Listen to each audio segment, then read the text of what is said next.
and for what reason. How do you safely work out that relationship between the executive and the judiciary? There's been a lot of jitters about how to go about this without it being seen as if one is trying to dominate over the other. How do you deal with that kind of a relationship in a way that will work for the country but not really watering down the roles that each ought to play? Yes, and Serfine, it has been there. I think I'm not in any way condemning the executive, but that is a very valid question. It's something I've been agonizing over and asking myself, what happened? Because if you look at our CJ Emeritus, very good performer, and every time he raised a controversial issue, he began by giving a background that I've tried the official channels or the existing channels of communication to communicate this, but I've found that it is so hard. I've come to the public. You saw him alone there, literally in public, standing outside his office at the veranda of the Supreme Court. And I think you are right. The president has also decided, without giving this new regime some time, new CJ some time, to also continue engaging the judiciary in public. And I think the answer to your question is that there are avenues. We are not even inventing a will. We were told, the CJ said, when you enter that office of the CJ, there is a phone you are shown. You are that. You are told this is the direct line to State House, meaning literally that you were supposed to have direct communications as heads of organs of the government. So what we can suggest is that the executive needs to, it's the one that runs a bit, they say separation of power, but you cannot overcome the idea that one is slightly higher. The executive needs to bend back and open the channels that were there before in terms of how they communicate with the judiciary, rather than the public communication. And I hope the new CJ is going to pursue that route, and I think she mentioned that. It's going to pursue that route of mediation and talking and communicating in a way that we don't put it in public in case it is not working. The way Maraga was pushed so much that he came out, he was trying.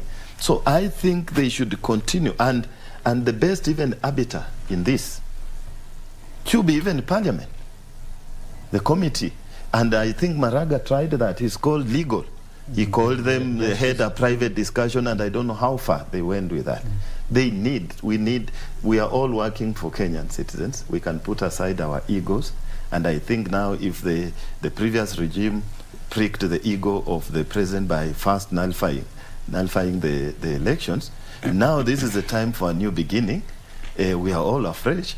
We can have those channels again opened. That special phone that he said is red should now be ringing. Churchill, is this an opportunity for a new beginning, a new journey? Absolutely. There's an opportunity for a new beginning in terms of, because you see, leadership takes a lot of lesson, and for you to achieve that, for you to achieve any goal of an institution, you must be able to, you must have capacity to stretch out your partnerships and networks with the responsible, the different bodies that will make you achieve your goal, And so it will be more than necessary for the two institutions to reach one another. It is, the CJ, in fact, like right now, she just came in. It would be important maybe even to pay a courtesy call to the president. As somebody who's come new in the office, he takes the Supreme Court there, or he just goes there with herself and with her team and meets the president, and they will iron out a few issues and set out some modus operandi on how they can be able to operate and engage. It will be a very good. Otherwise, if both the two institutions want to appear, the independence is there, but the question of the interdependence is also there, which you cannot overlook. Which brings me to my next question. How do you do that without being taken to have lost your independence as a judiciary? Because many would interpret that again on the other side of the coin. The moment they see the executive and the judiciary really working well and having a very thriving relationship, some would really start now questioning the independence of the judiciary. How do you safely play, along that line?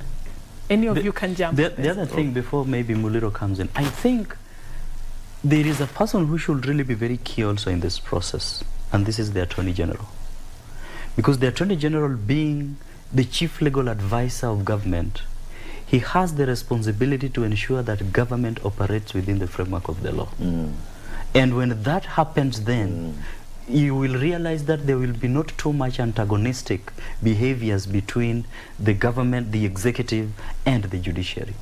So if there is a lot of divergence, it means that maybe the executive arm is doing a lot of things that negates the constitution, and that happens because there is improper advice that should come from the Attorney General.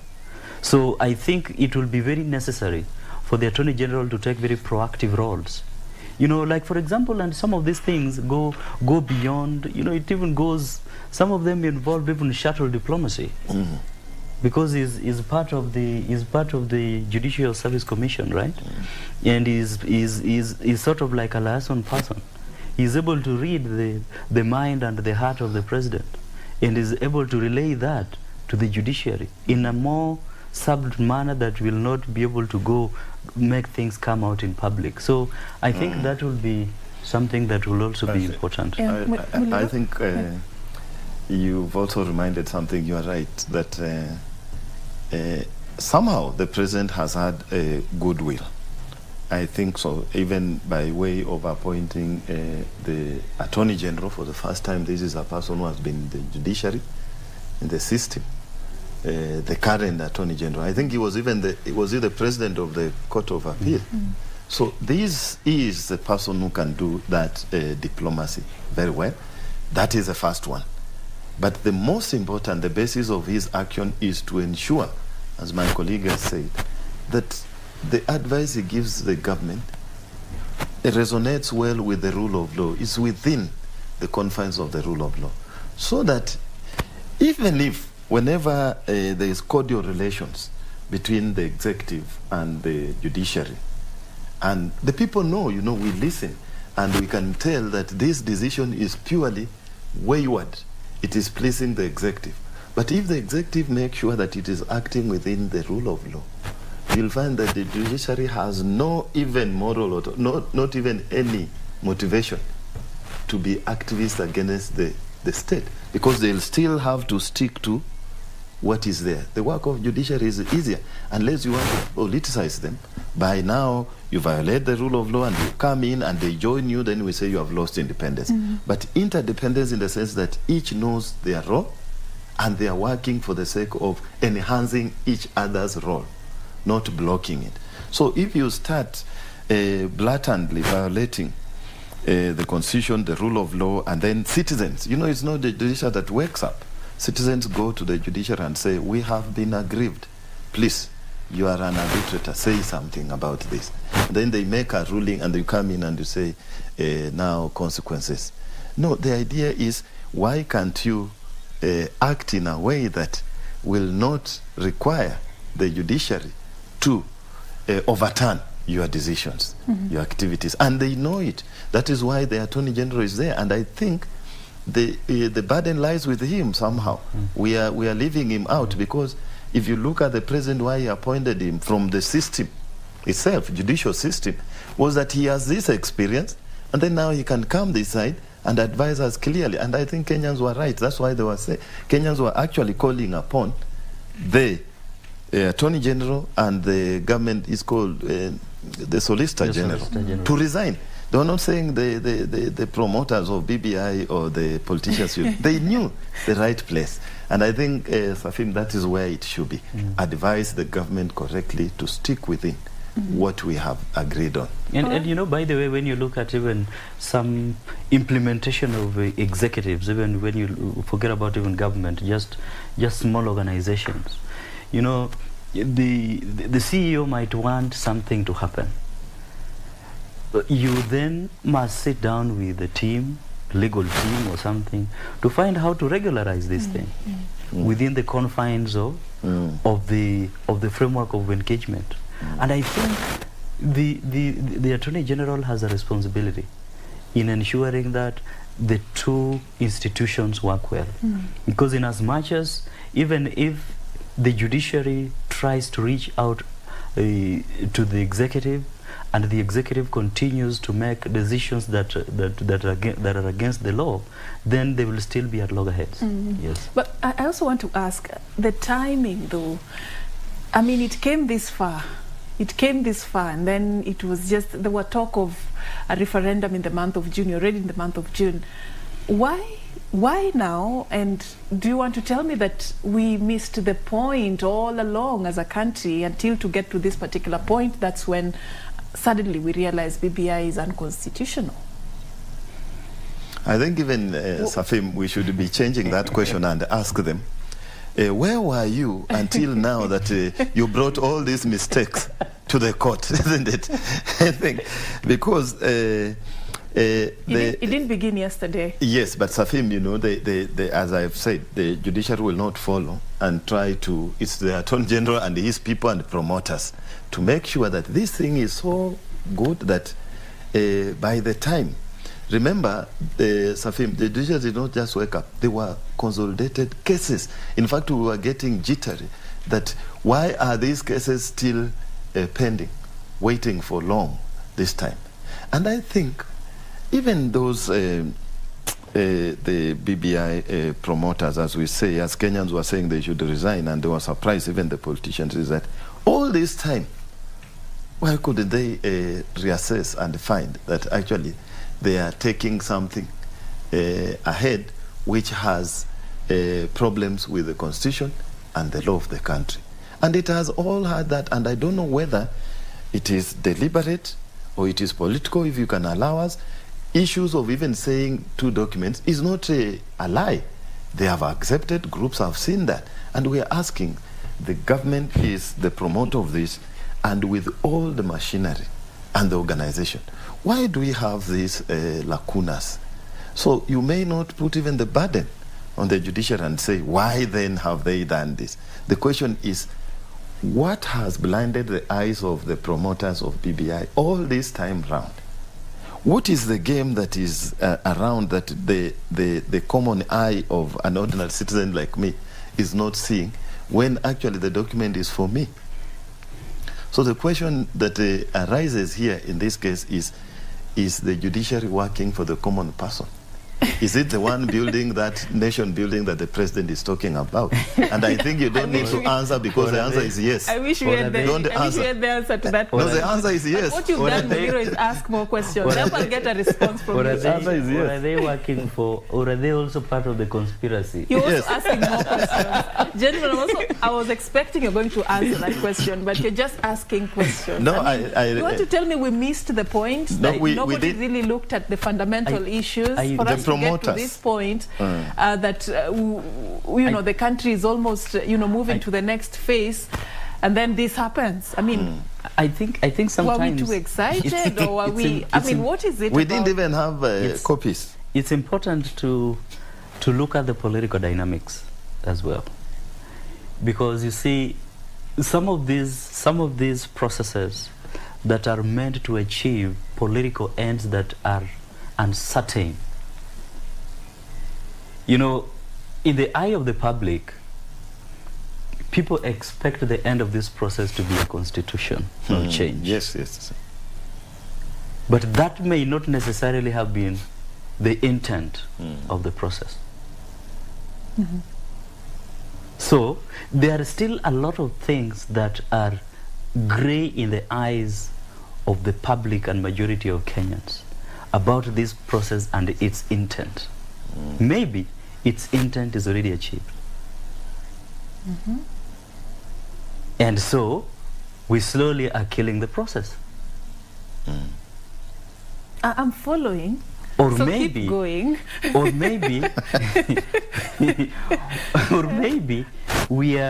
maybe we are getting towards achieving the process, but postponing. So there are a lot of uncertainty around it that cannot make us to conclusively say that the judiciary acted in the best interest of the people. Well, it acted in the best interest of the Constitution, as per the Constitution, and maybe the people who are architects of this knew that the way the way you take a child. That's somewhere. A maybe, though. Yes, a maybe. You take a child, he is taking you, and you know that when he reaches there, they cannot pass. They cannot pass.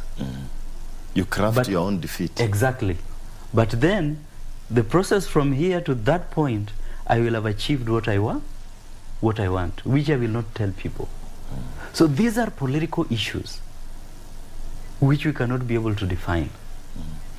So the outcome of this appeal, what stakes should we anticipate? What significance is it holding in this BBI journey? Whether the ultimate goal is still hidden, or it has been achieved, or we are yet to see it or not, let's leave that aside. Let's just assume this is still taking us to a particular direction. What weight will the outcome of this appeal have on this particular journey?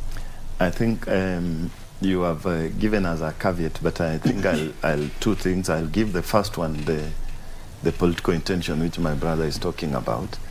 It is a political contest. And I think even to some level, as he says, maybe we have achieved, but we are appealing because we feel that the other group, that the celebration of the High Court decision was both civil society was seeing the legal success of the Constitution, but the other side, which I may not mention as it is said, was seeing a political win. I think you saw that. So then the appeal again, if it comes, it will have those two pranks again. The civil society and those who are trying to linda Katiba, who are the petitioners there, will still say, now again, Constitution imelindwa. But the politicians on the other side, who have been quietly, latently opposing BBI, will have a political revel. But then, the indicator, if it is overturned and BBI goes ahead, is again two. One is the political realignment that BBI presupposes. This nation and cohesion of the people, which people are saying you are creating more position, is because in every generation, and it's not, I think it's not the present, it's only appearing at a wrong time, or maybe at a pressure time, that it is now a time when this generation has an array of leaders from communities who have matured ready for leadership. You remember when President Moi was there, this generation, his group had gone either retired, and this generation was the one he was mentoring. We came then, Kibaki was the last. But now with the Uhuru, his equals are still outside. Whether it is Musalia Mudavadi, Kalonzo Musyoka, Gideon Moi, all of them are outside. So Raila Odinga now there. So the Constitution allows President Uhuru to craft a legacy, a future leadership, which he can still have a link through BBI. So when you create those ones, if it succeeds, then he'll be able to inclusively bring in all these who have matured into a ship that he wants to see moving ahead. Whether he'll be the one or he picks one of them, like maybe the former prime minister to lead that, but he'll have crafted now an exit strategy, a leadership in place. All of them in incumbents do that favors him. So this BBI, the decision at the Court of Appeal, although it is not do and die, because we still have another step ahead there, will have these indications. Is one wing, political wing, winning? Is Linda Katiba winning? Is civil society still relevant, winning? And on this side, is the president's trajectory of laying a legacy. And he has said, even with his brother, Raila Odinga, they have been saying, this is for a legacy. And that's why I think he repeated and said, he accepted for nothing. I never promised anything, but he accepted. But as my friend says, there are things our eyes don't see. There are things our ears cannot hear louder than what the politicians say. maybe that accepting for nothing, that sacrifice, will be paid well through BBI when BBI comes. That's your interpretation. So with our opinion here, Serfine, actually we are just looking, because as he said, it's an opaque thing. Politicians, everything changes every day, as they say. One day is enough to change everything. So we only anticipate based on the patterns of behavior, the way they have happened. So based on these patterns of behavior, we can say that there are 3 groups looking at the final judgment. 2 political groups and 1 group that is saying it is trying to linda Katiba. And therefore, if it succeeds, then it feeds into President Uhuru's exit strategy and legacy. All right. Yes. How we have treated the 3 voices you're talking about, Churchill, those who are the masterminds of the BBI and those who support it, and the team that is really critical of the BBI process from the political front, and those who you say the Linda Katiba team.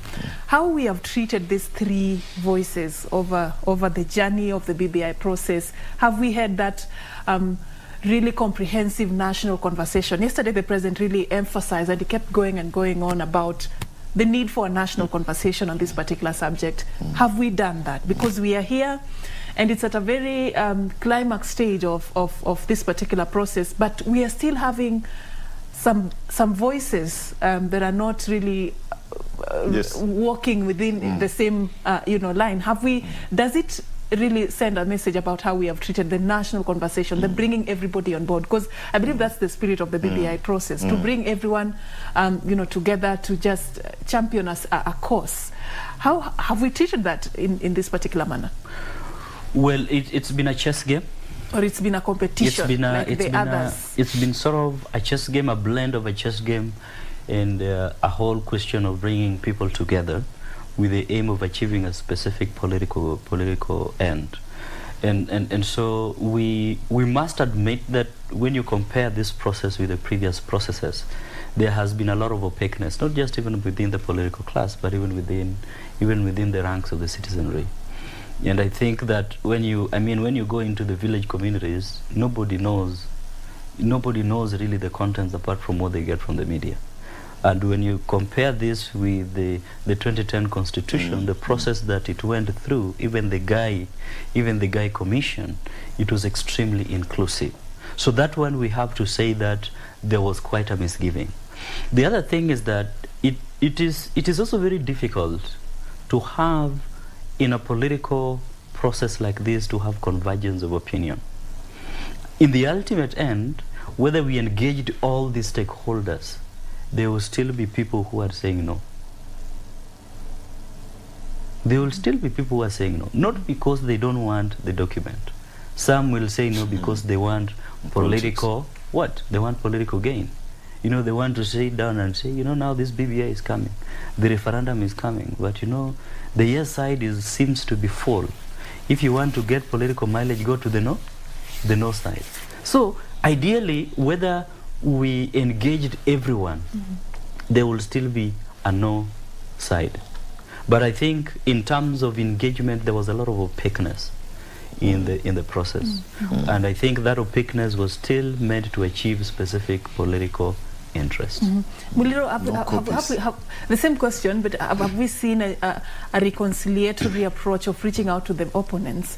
That mood and tone of, you're opposing this, we are supporting it, but this is what we are telling you. Have we seen that even in the political gatherings and the crusades that, have been used to champion this initiative? Have we seen that really genuine reconciliatory approach of bringing the opponents on board? And from the opponent side, have we seen a really genuine reason and a valid, honest and authentic reason why the BBI initiative is being opposed? Or something is hidden in between? There's a gray area. Very good. Even your observation has chewed the entire thing very well. It's not just one-sided. We can begin and say maybe yesterday the president was trying to, he attempted to project that picture. And I think all through, whenever there are snippets within the president's mind, to try and bring the entire group. But remember, I agree with you that these 3 groups, there is the answer to your question is we have not seen it. There is no deliberate effort among the political elites to converge and therefore have a discussion, a synthesis, and therefore bring a document to the people that is well informed, that is unified, that has some unity of purpose. And it is for this reason that on the side of the promoters, you could see the statements like the River Nile has left, or the train has left the station.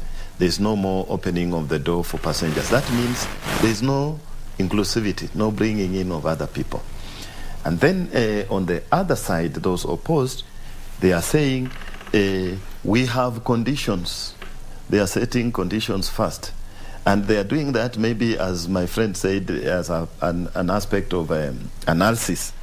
They are doing that with a reason that there should be no reconciliation, so that this thing looks like on the ground is opposed. So we will be this side. So even if there is some genuine window on the other side, this group that claims it is closed out, also by way of action and acting, does not want to have reconciliation. But I think the group that brought out what you have asked very clearly is I've listened to the Linda Katiba and what they wrote. They say that exactly what you're saying, that the 2010, there was acrimony, but there was always a focus on reconciliation, inclusivity, openness.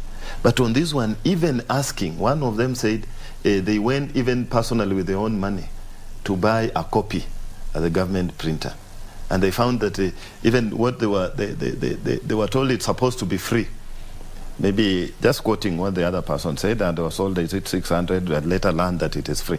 But the idea is, even the common person has not seen that. It is only the elites. You can Google maybe, or in the newspapers, summaries. So the issue is, why couldn't we even make it in Kiswahili or English or local languages like we did, even with small versions of 2010, doing circles. There was a brochure that I still have in my house, simplifying the issues. So it looks like there is a club of people who know the end point of the BBI and would not wish to bring in the others that they know as spoilers. And the spoilers also know the end point of BBI and would want to chest stamp in a way that there is no room for reconciliation. But this middle class, like the Linda, we have seen how they have been demonized. You know, if you want to look very bad and questioned who is financing you or what, try to oppose the BBI. So the question has been that if this thing will go, a referendum eventually means there is no unanimity, there is no consensus. There is we are going for consensus with competition. So therefore, if somebody criticizes, why should you demonize, criminalize, and put them in a way that we say even there are cases of now security agents and threats, all that's hearsay that we hear from the politicians. So you have observed very well. Actually, you have identified the challenge. That's a valid question that there is no, in my opinion, there is no deliberate effort to have a convergence. And the reason for that, I think, is BBI is seen in the prism, the lenses of political competition as the end. And 2022 point. Is not 2022. I just want to ask whether we have time to salvage that situation at Churchill, because this document, this process, this journey had the bigger picture in mind. It promised Kenyans an ambitious promise of just bringing a new dawn and even addressing some of the perennial challenges we've had every electioneering period. These are really emotive subjects that the BBI initiative was brought forth. We cannot just get here and say that we are now playing political games. It is not fair for Wanjiku. It is not fair for the common, Unfortunately. It is not fair. Can we salvage the situation? Do we have time? Because 2022 is just around the corner, and we do not expect that we will have another round of losing 1 billion every working hour for the next few days after elections, courtesy of our problems and our mistakes. The mistakes we've been making every electioneering period. We want a solution, and we want it now. Can we salvage the situation? How do we do that? Well, it's quite a big challenge. The only thing that that may happen is political reconciliation. If political reconciliation come to the extent that each of the political leaders are able to see their interest catered for within the political contest, then it reduces the volatility of the process, and then we have a much more peaceful and ideologically driven political competition. But then you see, when you look at the constitutional process, depending on what will come out from the court, the appeal process, it might take a little longer if those who are opposing the constitution want the contents changed. You see, now that's a different ballgame. It means that we have to begin from where we started. So it means that the constitutional process will have to be lengthened more, and it might not necessarily be pegged on the 2022 election, unless we want to push the 2022 election, which is totally a different conversation.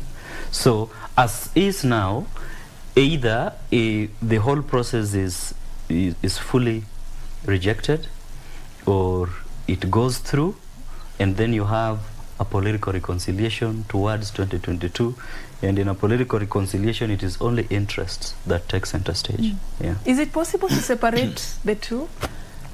The 2022 and now? And BBI? Looking at what is already happening in the political space, is it possible to totally disregard, like the religious leaders the other day were saying, BBI can wait. Is it possible that it can actually wait? Actually, I was going to that. I was saying the only way, not to wait, but the only way you can separate this, the BBI from 2022, is to make one happen after the other.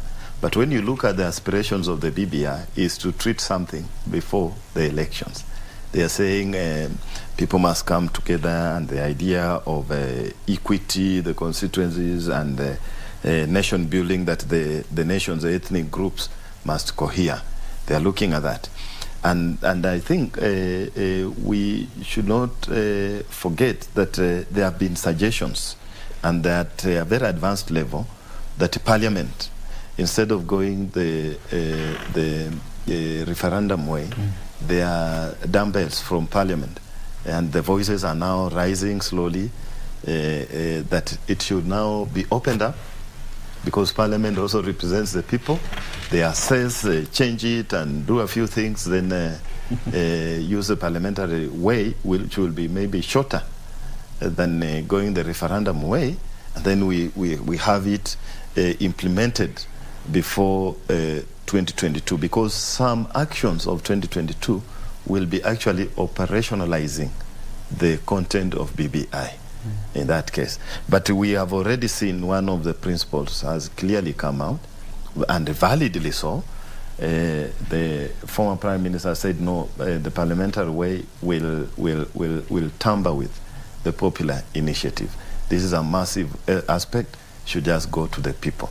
So again, I see very credible indicators that it will take very long, and we may eventually go back and listen to the people of the flock, the churches.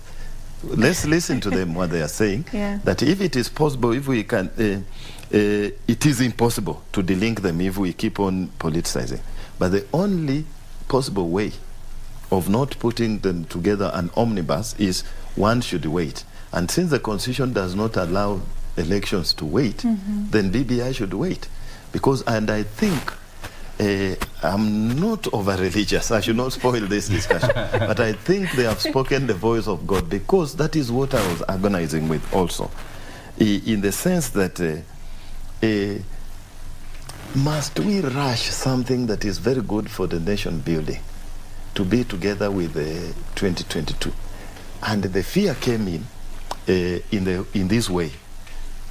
The drums were beating and saying that now we can postpone the elections. And that is what the people of God are saying is the most dangerous. Now leave alone the BBI, and the people have suffered with the COVID and the rest, and their mind is that we should not change anything where they want to see a change as good as the rest. And we do not want, in a way, to look like the image, like our neighbors, where the term limits do not matter.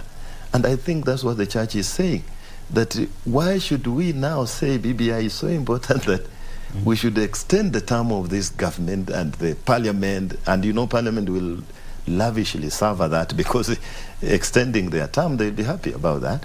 But the citizens would not wish to have that. And I think if we can listen, at least President Moi listened to the religious people. And I think that's why he stayed for some time on power, even if the masses were feeling burdened. But the advice always from these people, in their own settings, has a meaning, because they take time, stand behind. And I think that is what Kenyans should be drumming now, is that if we cannot achieve what we want, the court process will be long.